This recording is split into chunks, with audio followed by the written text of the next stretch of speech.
शायद ही कोई ऐसा होगा जिसने कंपाउंडिंग की पावर को नहीं समझा होगा या नहीं जाना होगा। अगर हम फेमस साइंटिस्ट अल्बर्ट आइंस्टाइन की बात करें तो उन्होंने भी कहा है कि compounding is the eight wonder of the world. वो इसलिए क्योंकि compounding is like a long train, it starts too slow to notice until it's moving too fast to stop. इसको हम एक एग्जाम्पल से समझते हैं। मान लो आप एक कोई लकड़ी का टुकड़ा या डोमिनो लेते हैं जिसका साइज सिर्फ और सिर्फ 2 इंचेस का होता है, और उसको हम कंपाउंडिंग की पावर से बढ़ाते हैं। मतलब पहला डोमिनो जो आपका सिर्फ 2 इंच का था, तो अगला डोमिनो हम 4 इंच का लेंगे और तीसरा डोमिनो हम 16 इंचेस का लेंगे। तो इसी तरह से आगे बढ़ते रहेंगे तो हमारा 18th डोमिनो होगा, उसकी हाइट पीसा की हाइट के बराबर होगी, और जो हमारा 23वां डोमिनो होगा उसकी हाइट एफिल टावर की इक्वल होगी। और इसी तरीके से जो हमारा 31वां डोमिनो होगा उसकी हाइट माउंट एवरेस्ट से भी 3000 फीट ज़्यादा होगी।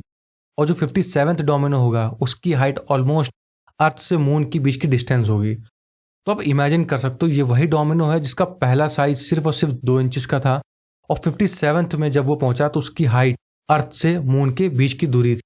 तो ये होती है पावर ऑफ कंपाउंडिंग। अब सवाल ये है कि क्या ये अप्रोच स्टॉक मार्केट में या रियल लाइफ में काम आती है? Then the answer is yes, it will work. Because जो एक्स्ट्रा ऑर्डिनरी रिजल्ट होते हैं वो साइमल्टेनियसली नहीं आते हैं या एकदम से नहीं आते हैं, वो सिक्वेंशियल फिनोमेना होते हैं। सेम कॉन्सेप्ट स्टॉक मार्केट में भी अप्लाई होता है। जो इन्वेस्टमेंट आपने लीनियरली स्टार्ट की थी और आप उसमें सालों तक इन्वेस्ट करते हो रेगुलरली, तो वो इन्वेस्टमेंट जियोमेट्रिक बन जाती है और अपना कंपाउंड इफेक्ट लॉन्ग टर्म में जरूर शो करती है। इसको अब हम एक रियल लाइफ एग्जांपल से समझते हैं। ये स्टोरी आपने पहले भी कई बार सुनी होगी। 1980s की बात है, जब सतीश शाह नाम के एक इंसान ने 10,000 रुपए के विप्रो के 100 शेयर बाय किए थे, 100 रुपये पर शेयर के हिसाब से। और वो शेयर उसने सेल नहीं करे, सिर्फ और सिर्फ उसको होल्ड रखे। और वो आने वाले टाइम में विप्रो ने अपने शेयर स्प्लिट्स किए, कभी 1:2 के फॉर्म में किए, कभी 2:1 के फॉर्म में किए। और जब लास्ट टाइम विप्रो ने शेयर को स्प्लिट किया अपने, तो 2019 में उसको 1:3 के फॉर्म में स्प्लिट किया। वो शेयर जो 1980s में सिर्फ 100 थे, तो 2009 में स्प्लिट होते होते 2,56,00,000 के आसपास शेयर बन गए जाके। तो अगर हम आज विप्रो के शेयर प्राइस की बात करते हैं जो कि आज की डेट में 550 के अराउंड चल रहा है, तो आज की डेट में वो 100 शेयर जो 1980s में सिर्फ और सिर्फ 10,000 के बाय किए थे, आज की डेट में 14,000 करोड़ से भी ज़्यादा की वैल्यू रखते हैं।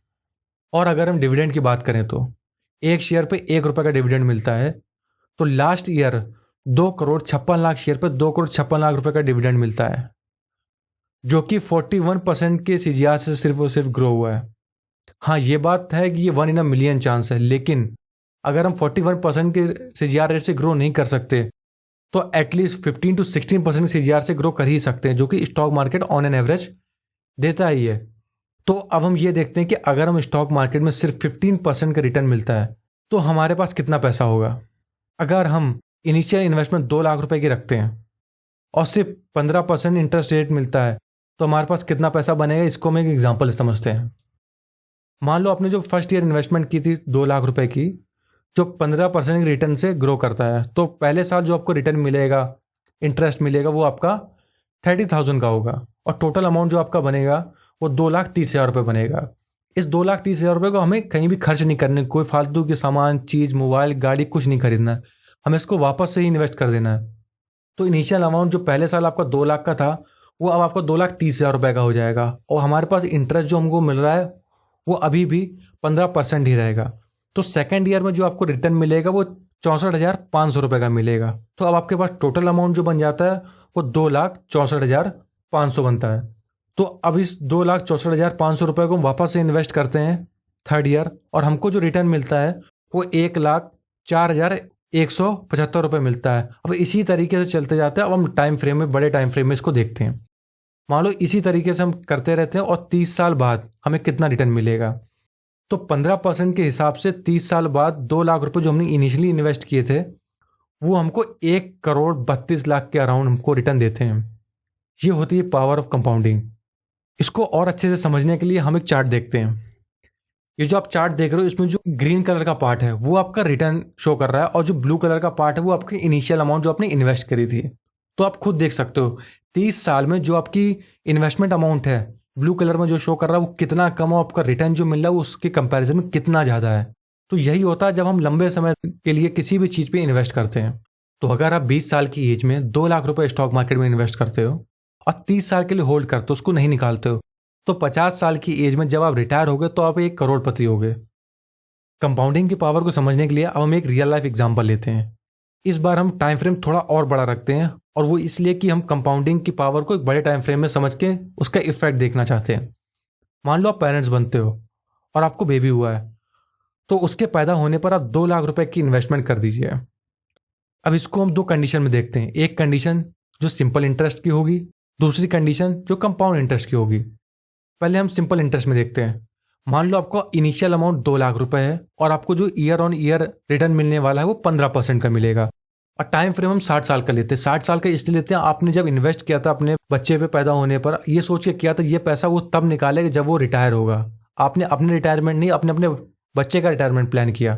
इसलिए हम 60 साल को ले रहे हैं ताकि आपको ये टाइम फ्रेम समझ में आ सके। पहले हम बात करते हैं फर्स्ट कंडीशन की, जो कि सिंपल इंटरेस्ट की है। इसमें हम इनिशियल अमाउंट 2 लाख रुपए लेते हैं जो हम इन्वेस्ट करेंगे, और रिटर्न जो हमें मिलेगा वो ईयर ऑन ईयर 15% का मिलेगा। और जो टाइम फ्रेम हम लेंगे वो 60 साल का लेंगे। 60 साल हम इसलिए लेंगे कि आपने अपना नहीं, अपने बच्चे का रिटायरमेंट प्लान किया, और 60 साल हम एक टाइम फ्रेम को शो करना चाहते हैं कि आपके बड़े टाइम फ्रेम में कंपाउंडिंग का क्या इफेक्ट पड़ता है। तो सिंपल इंटरेस्ट की कंडीशन में या तो हम एफडी में इन्वेस्ट करेंगे या आरडी में इन्वेस्ट करेंगे, जो कि 5 से 6% ही रिटर्न देती है। लेकिन फिर भी हम समझने के लिए कंपाउंड इंटरेस्ट से कंपेयर करने के लिए हम 15% का रिटर्न मान के चलते हैं, जो कि बहुत मुश्किल है किसी एफडी या आरडी पे मिलना। तो 2 लाख रुपए जो आपने आज इन्वेस्ट किए तो 60 साल बाद वो आपको जो रिटर्न देंगे वो सिर्फ और सिर्फ 20 लाख रुपए का होगा। तो अब आइए हम सेकंड कंडीशन समझते हैं, जो कि कंपाउंड इंटरेस्ट की है। तो यहाँ पे भी हम जो इन्वेस्टमेंट अमाउंट रखेंगे वो 2 लाख रुपए रखेंगे, और जो टाइम फ्रेम रखेंगे वो 60 साल रखेंगे, और जो रिटर्न मिल रहा है वो भी 15% ही रखेंगे। तो इनिशियल इन्वेस्टमेंट अमाउंट भी हमारा सेम है, टाइम फ्रेम भी 60 साल का सेम है, और जो रिटर्न मिल रहा है 15% वो भी सेम है। यहाँ पे हम एफडी या आरडी के बजाय स्टॉक मार्केट के किसी इंडेक्स फंड में इन्वेस्ट कर देंगे। अगर हम इंडेक्स फंड की बात करें तो ईयरली ऑन एन एवरेज 15 से 16% का रिटर्न देता ही है, लेकिन हम सिर्फ और सिर्फ 15% की बात करेंगे। तो वो 2 लाख रुपए जो हमने आज इन्वेस्ट किए थे 15% कंपाउंड इंटरेस्ट के हिसाब से 60 साल बाद जो हमको देगा वो टोटल अमाउंट होगा अप्रॉक्स 87 करोड़ और 68 लैक्स। तो आप ये फर्क देख सकते हो, दोनों ही केस में हमारा जो इन्वेस्टमेंट अमाउंट था 2 लाख रुपए वो सेम है, इंटरेस्ट रेट 15% का सेम है, टाइम फ्रेम जो हमने 60 साल का लिया वो भी सेम है, लेकिन जो हमें रिटर्न मिल रहा है उसमें जमीन आसमान का फर्क है। एक तरफ जहाँ सिंपल इंटरेस्ट पे आपको सिर्फ और सिर्फ 20 लाख रुपए का रिटर्न मिल रहा है, तो दूसरी तरफ अगर हम कंपाउंड इंटरेस्ट की बात करते हैं तो वही रिटर्न आपको 87 करोड़ और 68 लाख का हो जाता है।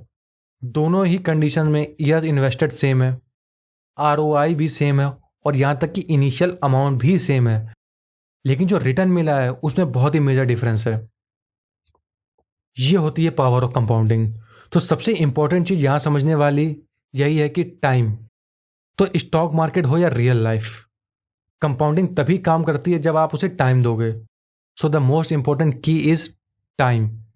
तो अगर आप किसी भी इन्वेस्टमेंट को आप एक लंबा समय देते हो, रेगुलरली इसमें इन्वेस्ट करते रहते हो, अपनी सैलरी या जॉब तो से थोड़ा अमाउंट निकाल के आप किसी भी फंड में स्टॉक मार्केट में इन्वेस्ट करते हो, उसको बड़ा टाइम देते हो 25, 30, 40 साल का, तो जो आपको रिटर्न देगा वो किसी भी एफडी और आरडी से बहुत ज़्यादा होने वाला है। So keep investing in your stocks and keep investing in yourself. Thank you for watching.